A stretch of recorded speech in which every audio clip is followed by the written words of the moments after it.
اور آج کا نسخہ میں انشاءاللہ دینا چاہتا ہوں اہل بیت کا وہ سپر پاور نسخہ جس کے ذریعے سے کینسر تک کی بیماریاں ختم ہو سکتی ہیں۔ دیکھیے اہل بیت کتنے کریم ہیں۔ مولا امام جعفر صادق علیہ السلام ارواحنا لتراب مقدم الفدا مولا کا نسخہ ہے، کمال کا نسخہ، سپر پاور نسخہ ہے تو 7 دن کا، مگر بعض کو 40 دن لگے، بعض کو 1 سال لگا، جو ہمارا پرسنل تجربہ ہم نے دیکھا اس کے بعد ان کو نتیجہ ملا۔ مگر مولا نے کہا 7 دن کا نسخہ ہے۔ کیا نسخہ ہے؟ کہا جتنی بڑی بیماری ہو، بڑی سے بڑی بیماری، ایڈز کی بیماری ہو، کینسر کی بیماری ہو، یا کوئی بھی کورونا کی بیماری ہو، جو بھی خطرناک سے خطرناک ترین بیماری ہو، نماز فجر کے بعد 7 دن تک اس پہ عمل کرو۔ کمال کا نسخہ ہے۔ مگر ایک بات یاد رکھیے گا، دیکھیے اہل بیت کے نسخے ناممکن کو ممکن بناتے ہیں۔ میں قسم کھا کے کہہ رہا ہوں اہل بیت کے نسخے مردے کو زندہ کرتے ہیں، قسم کھا کے کہہ رہا ہوں۔ ہم نے دیکھا مشہد میں ایک مومن نے معجزہ سنایا،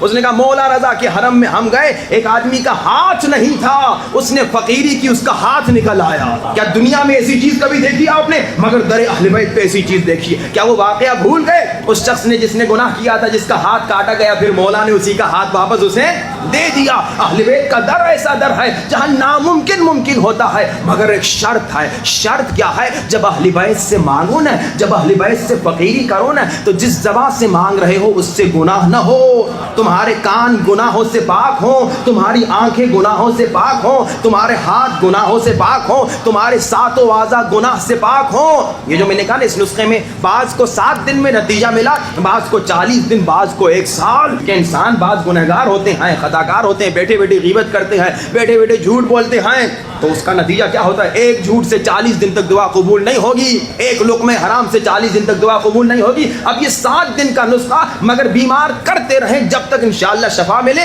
کیونکہ جیسے میں نے کہا ہماری زبانیں اتنی پاک نہیں، ہمارے کان گناہوں سے بھرے ہوئے ہیں، یہاں مجلس سنتے ہیں، مجلس کے بعد گانے سنتے ہیں، یہاں ہاتھ سے ماتم کرتے، پھر اسی ہاتھ سے نعوذ باللہ کبھی کبھار خیانت کرتے ہیں۔ تو جب تک ہم پاک نہیں ہوتے گناہوں سے تو ہماری دعاؤں کا اثر کم ہوتا ہے۔ اگر چاہتے ہیں دعاؤں میں اثر بہت زیادہ ہو جائے، 7 اعضاء پاک ہوں اور دعا مانگیں، دیکھیے اثر کتنا ہوتا ہے۔ مولا کا 7 دن کا نسخہ، کینسر جیسی بیماری کا علاج، خطرناک ایڈز جیسی، کورونا جیسی جتنی بڑی خطرناک بیماریاں دنیا میں ان سب سے نجات ملے گی۔ کیا فرمایا؟ نماز فجر کے بعد، نماز فجر کے بعد زمزم کا پانی اٹھاؤ یا بارش کا پانی، اگر دونوں نہیں مل رہے تو کوئی نارمل پانی اٹھا لو، زمزم کا پانی یا بارش کا پانی، اس پہ 100 مرتبہ صلوات پڑھو، اللہم صلی علی محمد و آل محمد وعجل فرجہم، پھر 70 مرتبہ سورہ فاتحہ الحمدللہ رب العالمین، پھر 70 مرتبہ توحید، 70 مرتبہ ناس، 70 مرتبہ فلق، قل هو اللہ احد، قل اعوذ برب الناس، قل اعوذ برب الفلق، اور 70 مرتبہ آیت الکرسی ہم فیہا خالدون تک، اور آخر میں بھی 100 مرتبہ صلوات اللہم صلی علی محمد وآل محمد وعجل فرجہم۔ ہر روز اس پانی پہ دم بھی کرے مریض،